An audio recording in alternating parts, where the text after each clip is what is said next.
Hallelujah.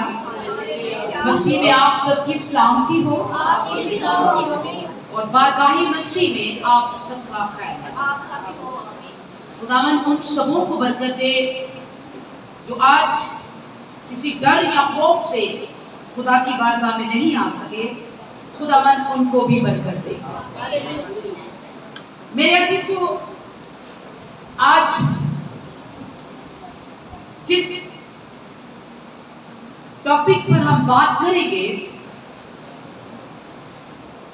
वो पहली main बात होगी दुखों में खुश होना। दुखों में खुश होना, हालांकि ये बहुत मुश्किल है। बहुत मुश्किल है कि हम सब इंसान दुखों में खुश रहें। लेकिन ये आज मेरी बात नहीं है, आपकी बात नहीं है, ये बात कलामे मुकद्दस की है। तो हम सब पूरे ध्यान से, पूरे दिल से, ईशान्या जड़ावाला के अंदर हुआ बहुत ही दुख वाला है। हमारे तमाम गिरजाघरों को नुकसान दिया गया, घरों को जला दिया, गिरजाघरों को जला दिया। और आप सब ने देखा ही होगा। लेकिन ये हालात, खुदावंद यीशु मसीह ने इन हालातों के बारे में आज से 2023 साल पहले इस बात को लूका की अंजील मेरे साथ निकालिएगा। लूका की अंजील उसका 6 बाब और उसकी 21 आयत हम देखेंगे। जो मेन आयत है वो 22 है। लेकिन मैंने जैसे पहले कहा कि दुखों में खुश होना बहुत मुश्किल है, पर हमें आज सीखना है। तो सुनिए कलामे मुकद्दस लूका की अंजील 6 बाब 21 आयत। मुबारक हो तुम जो अब भूखे हो, हाँ, क्योंकि आसूदा होगे। जी। मुबारक हो तुम जो अब रोते हो, क्योंकि हंसोगे। हालेलुया। हम आगे भी पढ़ेंगे, लेकिन इसकी पहली आयत जिस पर हम गौर करेंगे, मुबारक हो तुम जो अब रोते हो। हमारी जो मेन आयत है, मुबारक हो तुम अब जो रोते हो, क्योंकि हंसोगे।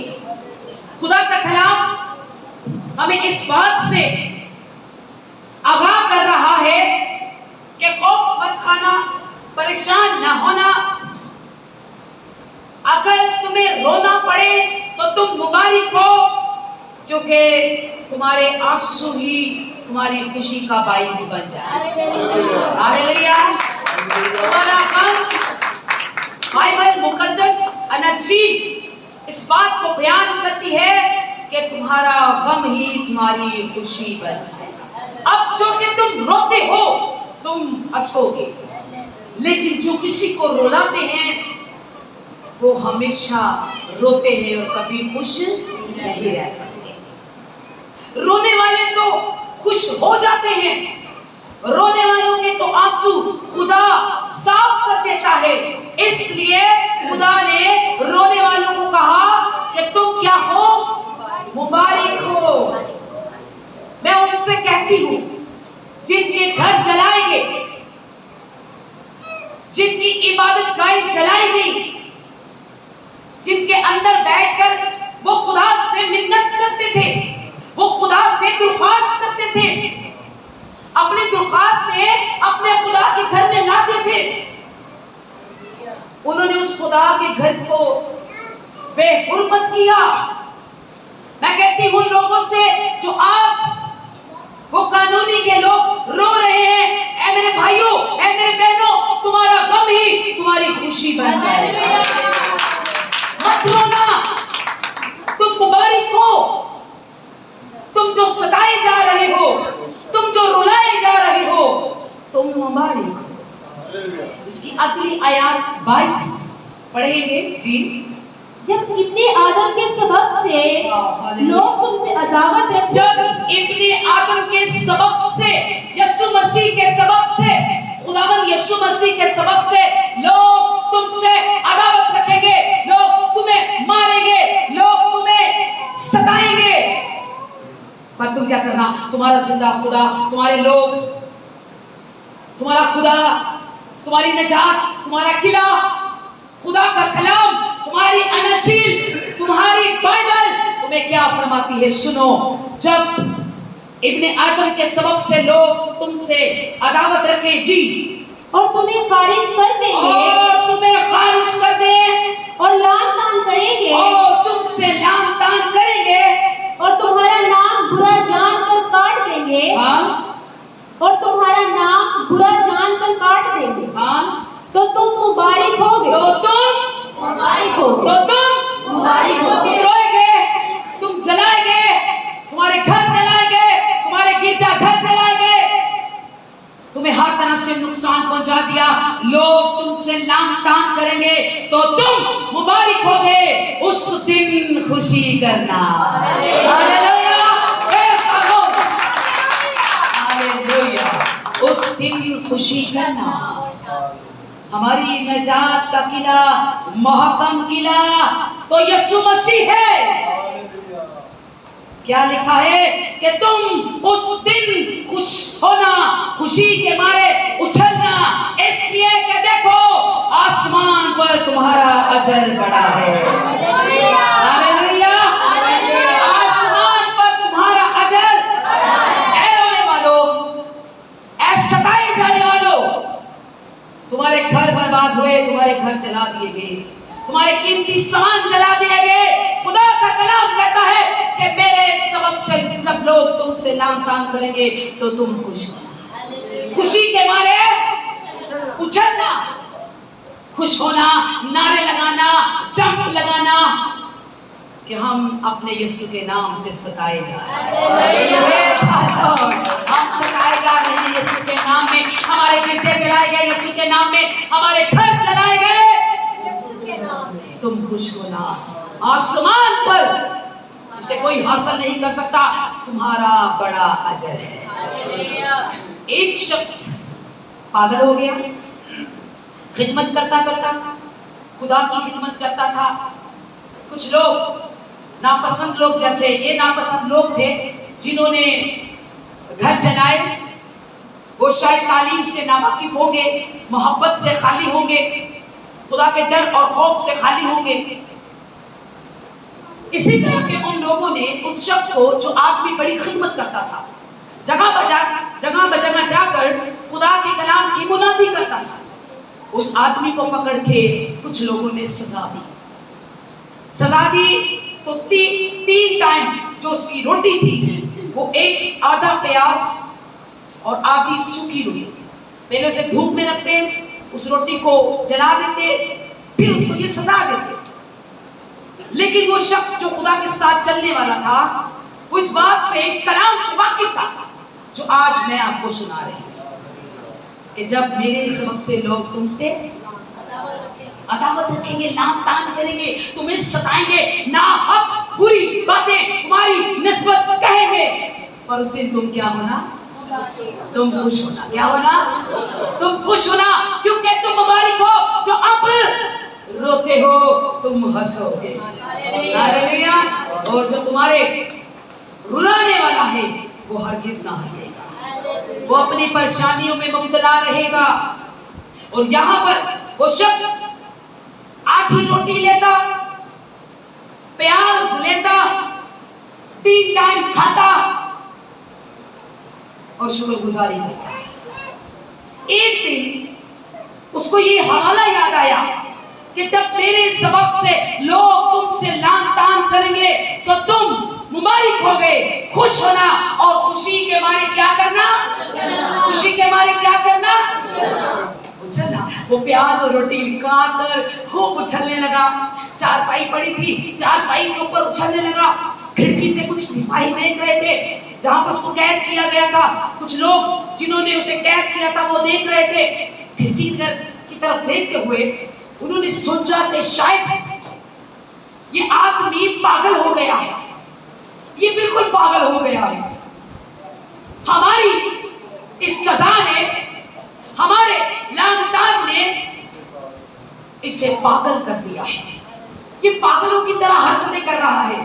लेकिन वो उस बात को याद कर रहा था कि यीशु मसीह ने कहा था कि जब लोग मेरे नाम से तुम्हें सताएं तो खुश होना, खुशी से उछलना। वो शख्स उछलता कूदता इस बात की शुक्रगुजारी कर रहा था। लोगों ने देखा, जो लोगों ने उसे नापसंद लोग थे, उन्होंने उसे बाहर निकाला और कहा ये बिल्कुल पागल हो चुका है, हम आज के बाद इसे सूखी रोटी और प्याज नहीं देंगे, ये पागल हो चुका है, हम इसे अच्छे से अच्छा खाना दिया करेंगे। हालेलुया, हम इसे अच्छे से अच्छा खाना दिया करेंगे और अच्छी अच्छी रोटी 3 टाइम उस खुदा के बंदे के लिए आती है। फिर क्या हुआ कि उन्होंने उस पर तरस खाकर उसको आजाद कर दिया। लेकिन वो पागल नहीं था, वो तो इस बात की खुशी मना रहा था कि खुदा ने कहा जब मेरे सबब से लोग तुमको लानतान करें। हालेलुया, उसका रोना उसकी खुशी बन गया, उसका खुदा में उछलना उसकी बरकत बन गया। हालेलुया, वो सरफराजी पा गया। हम जितना सताए जाएंगे मेरे अजीजों, हम उतना सरफराज किए जाए। कोई हमारे गिरजाघर की सलीब को ढा सकता है, हमारे खुदा की बारगाहों को तो तोड़ सकता है, पर हमारे अंदर से खुदा को नहीं निकाल सकता। हालेलुया, हमारी नस्लों में से खुदा को नहीं निकाल सकता। लिखा है कि तुम खारिज किए जाओगे। लेकिन आज एक खुदावंद यीशु मसीह ने बात सिखाई, उसने कहा खुश होना और खुशी के मारे उछलना। एक बात सिखाई कि तुम अपने दुश्मनों के लिए दुआ करना, अपने सताने वालों के लिए दुआ करना। हमें आज जरूरत है कि हम उन लोगों के लिए दुआएं खैर करें कि खुदावंद उनको अकल और दिलाई बख्शे, ताकि आज के बाद कभी भी ऐसा वाकया पेश ना आए। खुदा के अंदर खौफ को पैदा करे, खुदा उनके अंदर रहम को पैदा करे, क्योंकि मुसीबतों का आना तो जरूर है।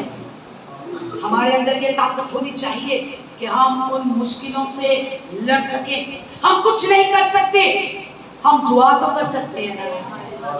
मुत्तफिक होकर, एक जान होकर हम उन नापसंद लोगों के लिए दुआ कर सकते हैं।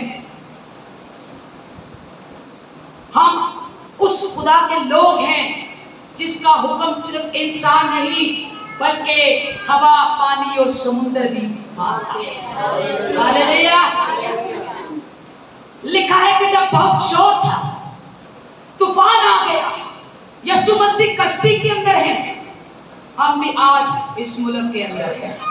मुसीबतें आ जाएं, तूफान आ जाए, तो उनको लड़ने के बजाय उनको डांटे, उनको झिड़के। ए मुसीबत, ए परेशानी, ए नापसंद लोगों, हम तुझे यीशु मसीह के नाम पे हुक्म देते हैं, डांटते हैं, झिड़कते हैं कि थम जाओ।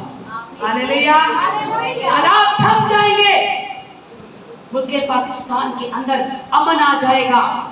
जब यीशु मसीह ने हवा और पानी को, शोर को छिड़का तो क्या हुआ? बड़ा अमन हो गया, बड़ा अमन हो गया। आज अमन की जरूरत है।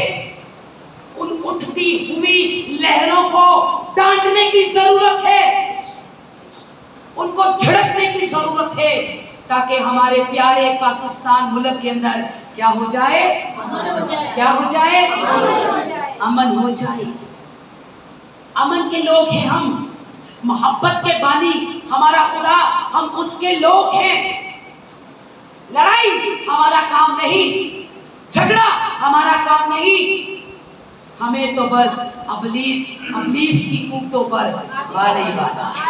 हालेलुया। उसको डांटना है, उसको झिड़कना है, ताकि कोई भी इब्लीस की ताकत गालिब न आने पाए। हम देखेंगे ज़बूर 119 और उसकी 45 आयत। 45 आयत जी बेटा, ज़बूर 119 जी।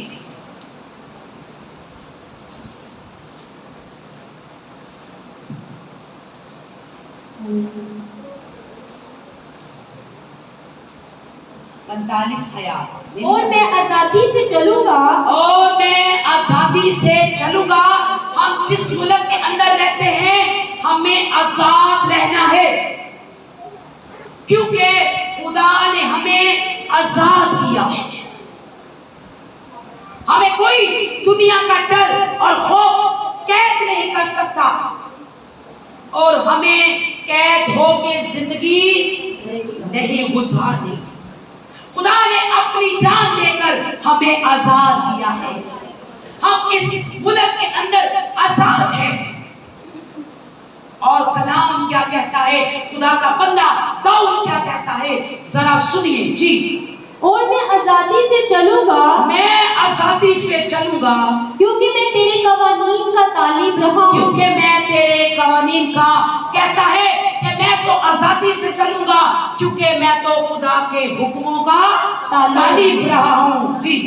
मैं बादशाहों के सामने तेरी शहादतों का बयान करूंगा। मैं बादशाहों के सामने, हमें इस मुल्क में रह के किसी से भी नहीं डरना, किसी आम इंसान से नहीं, बल्कि बादशाह भी हो तो उनके सामने भी अपने जिंदा खुदा के कामों को बयान करना। बादशाह हो या कोई भी दुनिया का आलम उल्मा हो, हम उनके सामने अपने खुदा के कामों को बयान करेंगे, और इस मुल्क पाकिस्तान में हम आजादी से चलेंगे। हालेलुया, क्योंकि खुदा का कलाम कहता है जी। और शर्मिंदा ना होंगे, और कभी भी शर्मिंदा ना होंगे, ना होंगे। जो खुदा में चलते हैं, जो खुदा के कवानीन को अपने सामने रखते हैं, और दुनिया सताने वाले, लांतान करने वालों की परवाह नहीं करते, वो कभी भी शर्मिंदा नहीं होंगे। वो खुदा में मसरूर रहेंगे, वो खुदा के साथ चलेंगे, चाहे जितने भी हालात खराब क्यों ना हो, चाहे कोई आकर आपको सताए या खिलाए। बहुतों ने कोशिश की खिलाने की। देखिए, इंसान की परवाह मत कीजिए कि वो हमें खिलाएगा तो हम गिर जाएंगे। उठाने वाला आपके साथ आपका खुदा है। हालेलुया। हम ज़बूर 118 और उसकी 13 आयत पर गौर करेंगे जी। ये हम सबों की मजबूती के लिए है। जैसे भी हालात हो, हमें उन हालातों के अंदर आजाद रहना है, मजबूत रहना है, और अपने सताने वालों के लिए, अपने सताने वालों के लिए दुआ करनी है जी। पढ़िए बेटा। तूने मुझे जोर से धकेल दिया, तूने मुझे जोर से धकेल दिया। ऐ खिलाने वालों, ऐ खुदा के लोगों को खिलाने वालों, तुमने तो खिला दिया। ऐ खिलाने वालों, तुमने तो खिला दिया। आगे बेटा। लेकिन खुदावंद ने मेरी मदद की। ओ हालेलुया। ऐ खिलाने वालों, तुमने तो खिला दिया, पर मेरे खुदा के हाथ ने मेरी मदद की। हालेलुया। खुदा ने नहीं खिलाया, इंसान ने खिलाया है। उठा उसे कोई नहीं सकता जिसे खुदा खिलाया। हालेलुया। तुमने तो मुझे धकेल दिया, लेकिन खुदा ने मेरी मदद की। खुदावंद मेरी कुव्वत, मेरा गीत है, और वही मेरी नजात हुआ। हालेलुया। खुदा मेरी कुव्वत है और वही मेरी नजात हुआ। जब आपको संभालने वाला, बेटा आगे बढ़िया जी, साधकों के खेमों में शादमानी और निजात की रागनी है। हालेलुया। साधकों के खेमों में शादमानी और निजात की रागनी है। जी, खुदावंद का दाहिना हाथ दिलावरी करता है। खुदा का दाहिना हाथ दिलावरी करता है। खुदा का दाहिना हाथ बुलंद हुआ है। खुदा का दाहिना हाथ दिलावरी करता है। मैं मरूंगा नहीं बल्कि जीता रहूंगा और खुदा के कामों को बयान करूंगा। Hallelujah, hallelujah. मैं मरूंगा नहीं। आपके गिराने वाले कभी आपको मार नहीं सकते, क्योंकि खुदा का हाथ दिलेरी करता है। खुदा का हाथ संभाल लेता है। खुदा का हाथ आपका जोर बनता है। खुदा का हाथ आपकी ताकत बनता है। चाहे हजारों, शायद ये लोग तो कुछ 145 लोग थे, तेरे आस पास 1000 के थे और तेरे हाथ, लेकिन वो तेरे करीब ना आएंगे। लिखा क्या है कि खुदा का हाथ दलेरी करता है। खुदा का हाथ बुलंद होता है और खुदा अपने लोगों को कभी नहीं छोड़ता। और खुदा का बंदा कहता है मैं मरूंगा नहीं बल्कि जीता रहूंगा और इस दुनिया में, इस जमीन पर अपने खुदा के कामों को बयान करूंगा। हमें अपने खुदा के कामों को बयान करना है। जो लानतान करते हैं उनके लिए दुआ करनी है, चाहे कितनी भी मुसीबतें क्यों ना हो। कितनी मुसीबतें हो आपके ख्याल में? क्या क्या हो? ज़बूर 46 क्या क्या हो?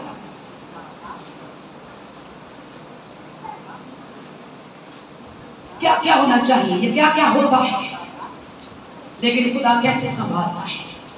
ज़बूर 46। जी बेटा, उसकी पहली आयत पढ़े। खुदा हमारी पनाह और कुव्वत है। खुदा हमारी पनाह और कुव्वत है। खुदा हमारी पनाह और कुव्वत है। क्या आप मानते हैं इस बात को? चाहे हजारों मुसीबतें आए, कौन है आपके साथ? कौन है आपके साथ? इन मुश्किलों के अंदर कौन है आपके साथ? खुदा हमारी पनाह और हमारी कुव्वत है। जी, मुसीबत में मुस्तिद मददगार। मुसीबत में मुस्तैद मददगार, यानी इख्तियारशुदा मददगार। जी, इसलिए हमको कुछ खौफ नहीं। इसलिए हमें कुछ खौफ नहीं। ख्वाह जमीन उलट जाए, ख्वाह जमीन उलट जाए और पहाड़ समंदर की तह में डाल दिए, पहाड़ समंदर की तह में चले जाए, ख्वाह उसका पानी शोर मचाए और मोजज़न हो और पहाड़ उसकी तगयानी से हिल जाए। बेशक। आगे, एक ऐसा दरिया है जिसकी शाखों से खुदा के शहर को, यानी हक ताला के मुकद्दस मस्कन को फरहत होती है। खुदा उसमें है, उसे कभी जुम्बश ना होगी। खुदा उसमें है और उसे कभी जुम्बश ना होगी। ना होगी। जिस जिंदगी के अंदर खुदा है, जिस घर के अंदर खुदा है, लोग चाहे जितना कुछ भी करे, उसे कभी जुम्बश ना होगी। हालेलुया। पहाड़ अपनी जगह से हिल जाए, समुद्र मोजज़न हो जाए, खुदा कहता है फख्र तू खौफ मत कर, मैं तेरे साथ हूं। मैं तेरे साथ हूं, क्योंकि तूने खुदावंद को अपनी बना और कुव्वत बना लिया है। मुसीबत में वो तेरे साथ है। कभी भी खौफ मत खाइएगा, कभी भी हिम्मत मत हारिएगा। आजादी से इस पाकिस्तान के अंदर अपने खुदा की खिदमत कीजिए। खुदा के कामों को ना कि दुनिया के सामने बल्कि बादशाहों के सामने भी बयान कीजिए। हालेलुया। मत घबराइए, मत डरिए। उसने कहा खौफ ना खा, बेदिल ना हो, मैं तेरे साथ, हालेलुया। मैं तेरे साथ। हालेलुया। जमीन उलट जाए, पहाड़ अपनी जगह से हिल जाए, हट जाए, पर तू मत हारना, तू मत डरना, क्योंकि दुनिया की आखिर तक मैं तेरे साथ हूं। जब वो खुदा हमारे साथ है, जिंदगी देने वाला खुदा हमारे साथ है, तो फिर खौफ किस बात का? फिर खौफ किस बात का? हम बेलौस खिदमत करेंगे, हम बढ़ते जाएंगे। किसी में दम नहीं जो हमें रोक सके। हालेलुया। वो खिलाने जो उनका दिल करता है, पर हमारे दिलों में से कभी भी खुदा की याद को मिटा ना सके, हमारी नस्लों में से मिटा ना सके, क्योंकि खुदा हमारे साथ है, खुदा हमारे साथ है, खुदा हमारे साथ है। तो आइए उन सबों के लिए दुआ कीजिए जिन लोगों ने ये सारा हादसा पेश किया। खुदा उनको अकल और धनाई बख्शे। सब सर झुक जाए, सब उनके लिए दुआ करें, सब उन लोगों के लिए। खुदा उनको अकल और धनाई दे, खुदा उनको अकल और धनाई दे। Hallelujah, hallelujah.